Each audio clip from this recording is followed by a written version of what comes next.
काशीराम के साथ ये लोग कर चुके हैं, अब ये आज के दौर के काशीराम जो हैं ओवैसी साहब हैं। तो ये जो सलूक काशीराम के साथ कर चुके हैं वो सलूक ओवैसी साहब के साथ कर रहे हैं, बस इसके अलावा इनका कोई मकसद नहीं। यहाँ पे जो है वो हेलीकॉप्टर और पैराशूट लैंडिंग नहीं होती। साइकिल यात्रा से जनता का फायदा क्या हुआ वो बता दीजिए आप।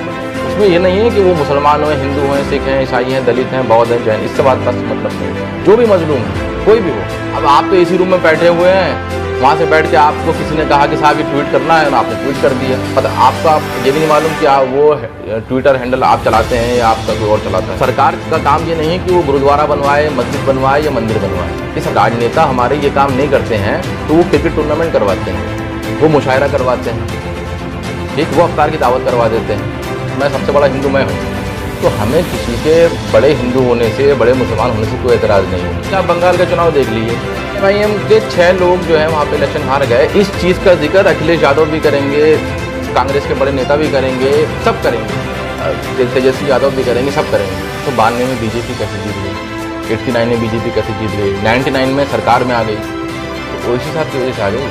तब की टीम कौन था? पॉलिटिकल लोगों में सबसे पहले हमारे साथ अगर कोई खड़ा हुआ, क्योंकि वहाँ पे लाठीचार्ज भी हो सकता था, गोली भी चल सकती थी, कुछ भी हो सकता था। उससे पहले उत्तर प्रदेश में 20 लोग जो है वो CAA NRC प्रोटेस्ट में शहीद हो चुके। तो सबसे पहले हमारे साथ कोई पॉलिटिकल पार्टी के लोग वहाँ नज़र आए हमारे साथ लाठी खाने के लिए, तो वो AIMIM के थे। उस पैकेज का जिसमें CAA NRC और NPR शामिल है, तो उसमें ये बात समझ में आई कि ये भारत को खंडित करने की साजिश रची जा रही है।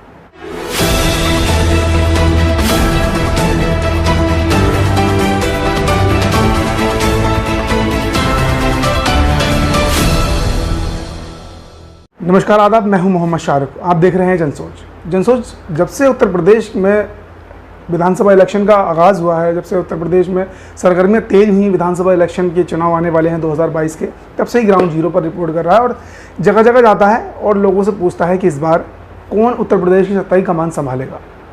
आज हम जिला मुरादाबाद के अंदर हैं और मुरादाबाद के अंदर एक ऐसी शख्सियत से आपको मिलवाएंगे जो CAA NRC यानी कि जो 2019 के लास्ट के अंदर जो बिल पास हुआ था, उस आंदोलन हुआ था उसमें उससे निकले एक नेता यानी एडवोकेट वकील, उनसे हम मिलवाएंगे और उनसे हम पूछेंगे कि आप इतने समय से, आपकी इतनी उम्र हो चुकी है, मतलब युवा ही हैं, आप किसी पार्टी में नहीं थे, लेकिन अचानक से आपने CAA NRC में इतना बड़ा आंदोलन किया मुरादाबाद के अंदर, उसके बाद में फिर आपने AIMIM ही क्यों ज्वाइन की, इसी पार्टी से आप क्यों जुड़े और क्यों और पार्टियों पर आपने भरोसा नहीं दिखाया, और अब आप इस पार्टी के लिए किस तरीके की राय रखते हैं, किस तरीके से काम करते हैं।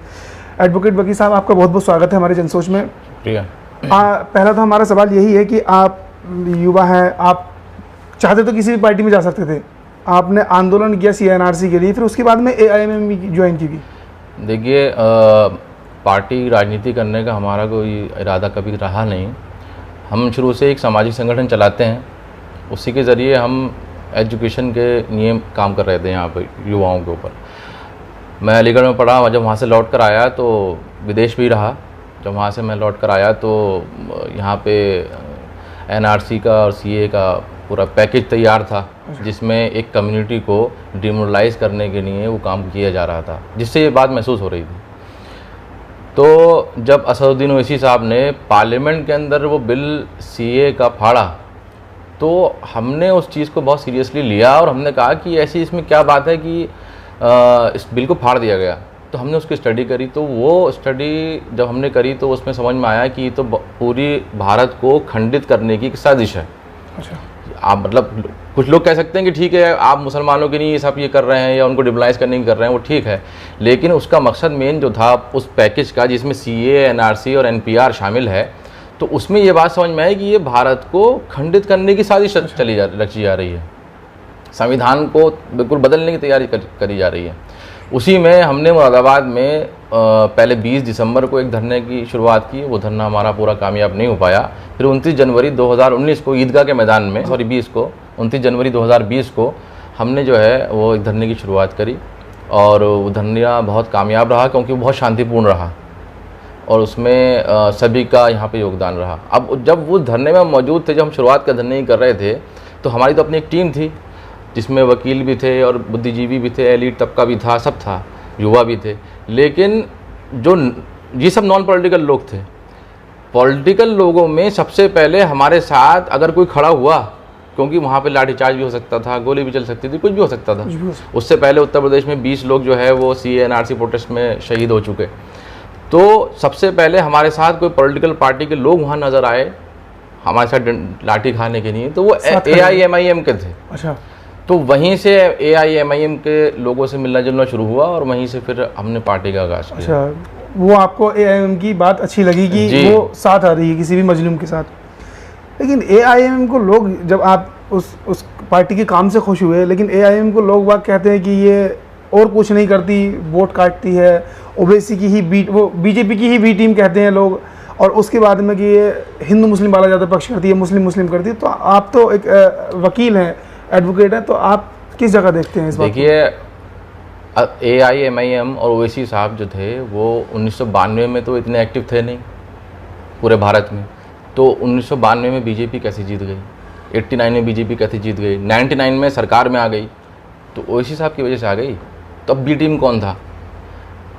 2014 में ओवैसी साहब ने 3 सीटें लड़ी थी, 2017 में सिर्फ 36 सीट लड़ी यूपी के अंदर, 2019 में सिर्फ 3 सीटें लड़ी। तो वो BJP कैसे जीत गई फिर? इसका मतलब जो BJP का मुकाबला करने का दावा कर रहे हैं जो पार्टियां तथाकथित सेकुलर दल, वो हकीकत में BJP से मुकाबला करना ही नहीं चाहते। अब देखिए, आप बंगाल का चुनाव देख लीजिए, AIMIM ने सिर्फ 6 सीटों पे अपने कैंडिडेट खड़े किए, और क्योंकि वहाँ संगठन अभी विस्तार नहीं हुआ था, बिल्कुल नई बार पार्टी, पहली बार पार्टी गई थी। तो AIMIM के 6 लोग जो है वहाँ पे इलेक्शन हार गए। इस चीज़ का जिक्र अखिलेश यादव भी करेंगे, कांग्रेस के बड़े नेता भी करेंगे, सब करेंगे, तेजस्वी यादव भी करेंगे, सब करेंगे। आपको पता है BSP ने, बहुजन समाज पार्टी के, बंगाल के अंदर 160 के करीब विधानसभा चुनाव लड़े कैंडिडेट्स। अच्छा, सबकी जमानत जब्त हो गई, सब चुनाव हार गए। उसका जिक्र क्यों नहीं करते? वो किसकी बी टीम है?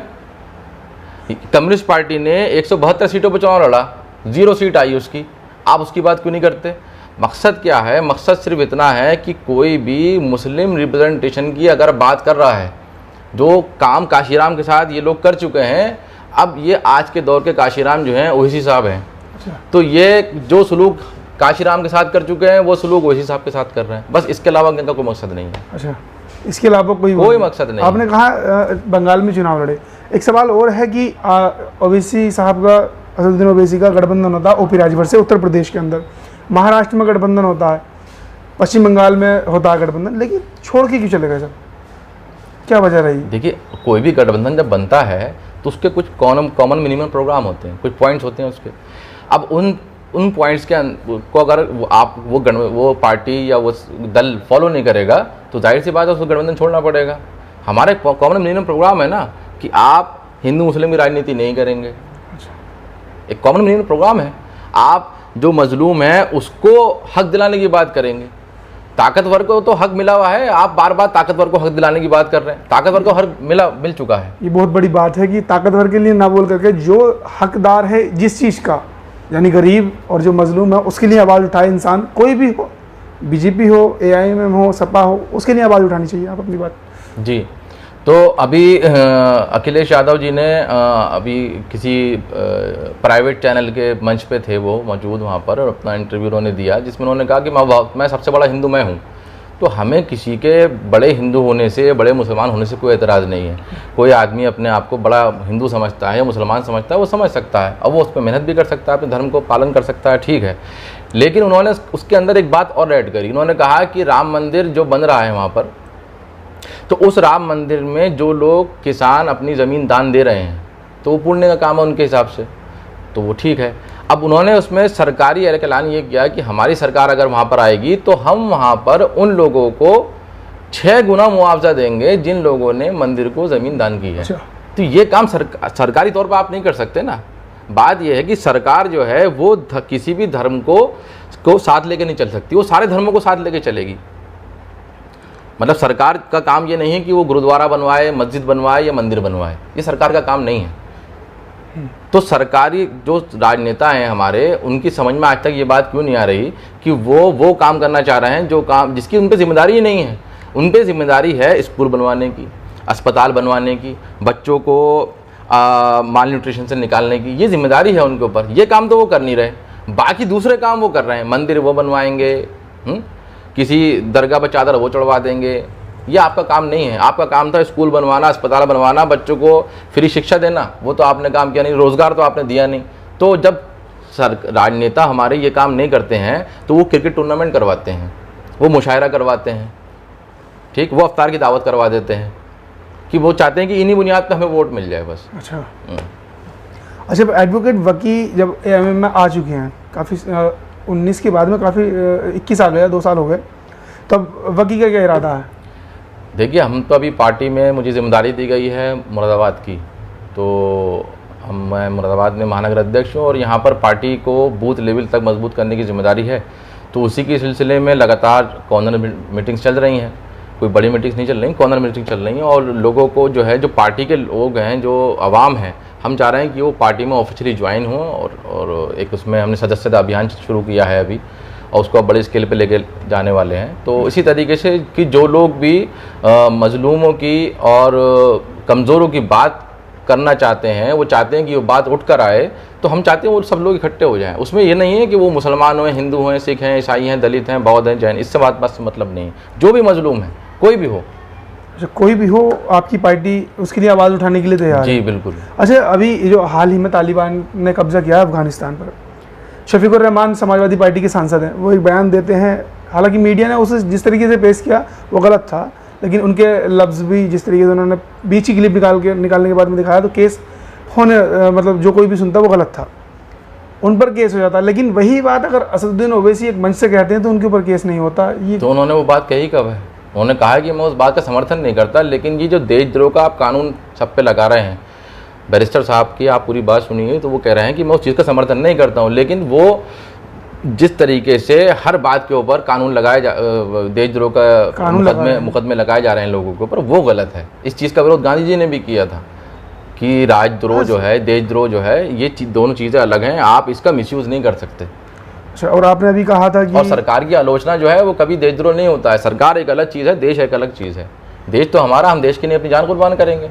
हाँ, देश होना भी ऐसे चाहिए, लेकिन ये है ना कि अगर असदुद्दीन ओवैसी पार्लियामेंट में बिल फाड़ते हैं CNRC का, कुछ नहीं होता। वहीं एक तृणमूल कांग्रेस की सांसद अगर बिल फाड़ देती है तो फाड़ देते हैं, तो उनके लिए 3 दिन के लिए निष्कासित कर दिया जाता है सदन से।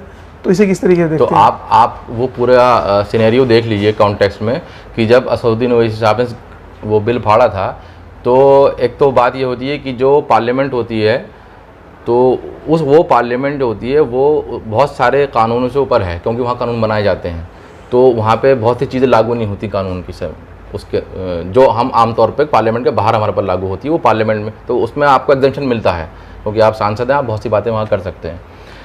लेकिन जो तृणमूल के लोग थे या कोई और लोग होंगे, मुझे नहीं पता कि उन्होंने क्या बदतमीज़ी करी होगी, वो उन्होंने स्पीकर का गिरबान पकड़ लिया, स्पीकर पे उन्होंने वेल में आ गए। कभी आप उसी साहब को वेल में आके नहीं देखेंगे, वो अपनी बात वहाँ पे खड़े होकर कहते हैं, डिसिप्लिन में कहते हैं, तो उनके ऊपर कार्रवाई किस बात की होगी? बात तो यह है कि ये लोग डिसिप्लिन फॉलो नहीं करना चाहते। ओवैसी साहब डिसिप्लिन को, संविधान को चाहते हैं कि वो सब लोग फॉलो करें। बस इसी बात की चिढ़ है कि ये इंसान, ये शख्सियत जो है, इतनी ज़्यादा डिसिप्लिन कैसे है राजनीति में भी, हर चीज़ संविधान के दायरे में है।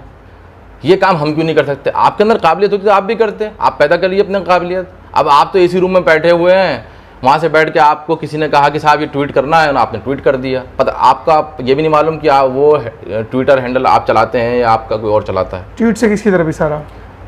ये हमारे जो तथाकथित सेक्युलर दल हैं, जो बीजेपी से लड़ने में बिल्कुल नाकाम रहे हैं, सड़क पे तो उतरते नहीं हैं, और ये ही लोग हैं, और जिसमें अखिलेश यादव हैं और बहुत से लोग हैं। हम अभी अखिलेश यादव उतरे साइकिल रैली करने जी, हाँ, वो आप देखिएगा, आपको ऐसा लगेगा जैसे कोई आदमी जो है वो अपने महल से बाहर निकलता है और वो 2 घंटे का पिकनिक बनाता है, 2 घंटे की साइकिल चलाता है और फिर आके वापस अपने महल में चले। कहीं ऐसा नहीं लगता कि बीजेपी का और असदुद्दीन ओवैसी की पार्टी के जो लफ्ज़ है वो एक से हैं?